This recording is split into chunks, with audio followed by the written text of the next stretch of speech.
Ahora vamos a hablar de neurociencia, vamos a hablar con el doctor Pedro Beckenstein y en particular, Pedro, quiero ver, porque esto sí es una cosa muy interesante, que es, ¿uno puede olvidarse voluntariamente o volitivamente? ¿Elegir olvidarse de algo? Vamos a ver, y para eso vamos a hacer un pequeño experimento. Conmigo. Con vos y con el público. Bien. Lo que van a tener que hacer, van a aparecer pares de palabras en la pantalla y tienen que tratar de acordarse cómo van esos pares juntos. Bien. ¿Y yo qué hago? Miro. Mirás y tratás de acordarte de eso. ¿Pero qué me tengo que acordar? Los pares de palabras. ¿Cuáles van con cuáles? Ok.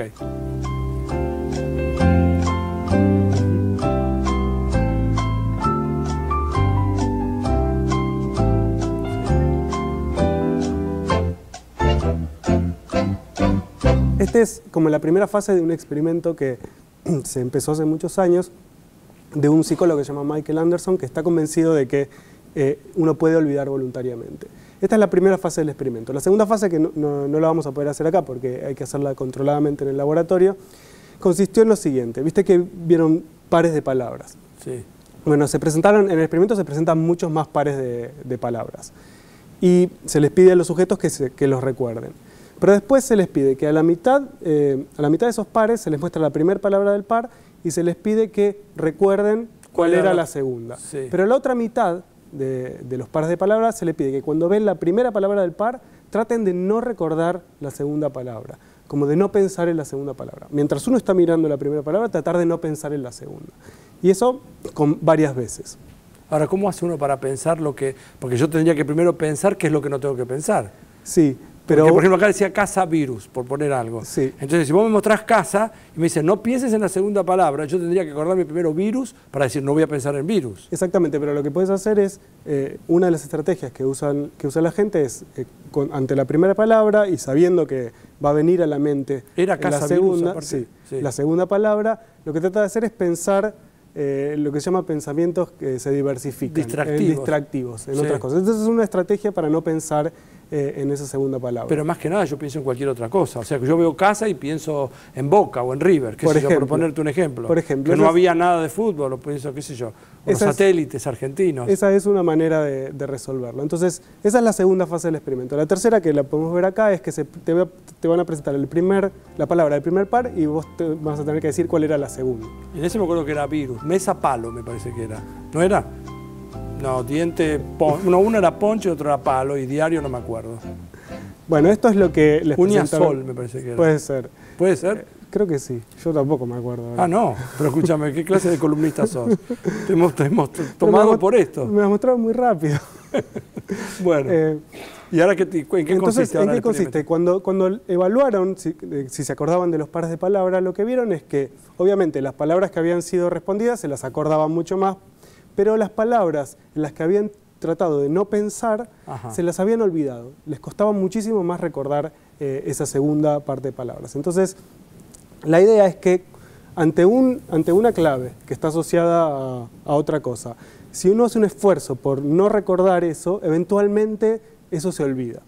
¿Y por qué es importante esto? Porque no solo lo hicieron con pares de palabras, lo hicieron con distintos tipos de materiales, distintos tipos de información. Pero las cosas que uno quiere olvidar están ligadas con la emoción. Bueno, entonces, por ejemplo, ¿qué cosas uno trataría de olvidarse? Por ejemplo, de un ex o una ex, de, no sé, una situación embarazosa, una situación triste, una situación de catástrofe, por ejemplo. Y lo hicieron con fotos de escenas emocionalmente complicadas y encontraron un resultado muy similar, que es que igualmente se olvida. Entonces, esta idea es que, por ejemplo, un caso X, ¿no? Una persona que estuvo en un accidente, en un naufragio, por ejemplo, y de repente, eso ocurrió en algún momento de su vida, de repente va a un restaurante de mariscos y hay un salvavidas colgado en la pared. Eso es una clave que inmediatamente va a estar asociada al momento del naufragio. Entonces esa persona, para poder continuar y no entrar en un ataque de pánico, va a tratar de suprimir ese pensamiento que viene por esa clave visual que vio.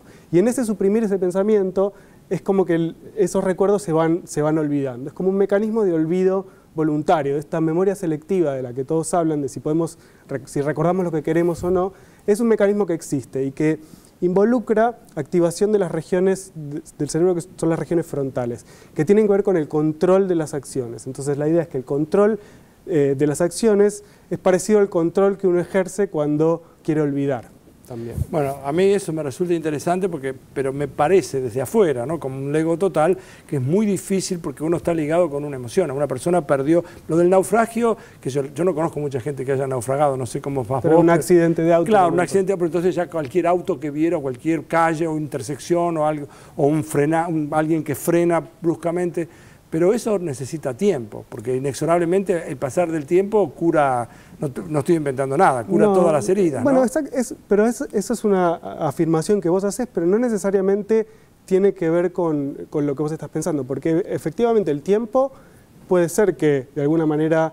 no puede, seguro. Digamos, una persona pierde un familiar, yo perdí a mi padre hace 32 años o 33 años y no pienso ahora, yo me acuerdo cuando falleció y me acuerdo ahora, evidentemente yo te lo puedo hablar tranquilo, en otro momento no podía no llorar. Claro, pero mi pregunta es, ¿cómo sabes que es solamente el tiempo o que durante ese periodo de tiempo vos ejerciste este olvido voluntario sobre esos recuerdos? Que había un montón de claves que te recordaban eso y vos elegiste en ese momento tratar de no recordar, tratar de no pensar en eso para poder seguir adelante con esa situación, y eso es lo que causó el olvido, y quizás no un mecanismo pasivo, digamos. Es que yo estoy casi convencido de que sin tiempo yo ese mecanismo no lo podría probar, porque yo necesito que pase el tiempo. Vos podés tratar de olvidarte, pero cuando tenés una presencia todo el tiempo acá, el tiempo lo empieza a alejar porque te permite respirar un poco, pero entiendo. Como te das cuenta, yo te debato desde la ignorancia y vos me decís, pobre tipo este que no está pensando. No, por supuesto. Seguimos nosotros con el programa.